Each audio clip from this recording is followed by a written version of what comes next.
Hello everybody, welcome back to HardReset.Info channel. In today's video, I'll show you how to see all devices connected to your TCL Linkhub.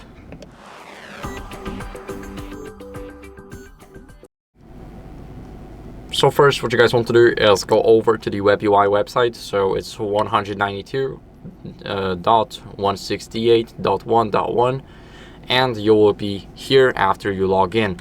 What you guys want to do here is go over to status and go to connected devices. Now here you will have a list of all devices connected. For me, it's only my PC, which is connected via Ethernet, and the Pixel 10 Pro, which is my phone, connected by 5 GHz Wi-Fi network. So this is where you guys can see your connected devices, of course, blocked devices too.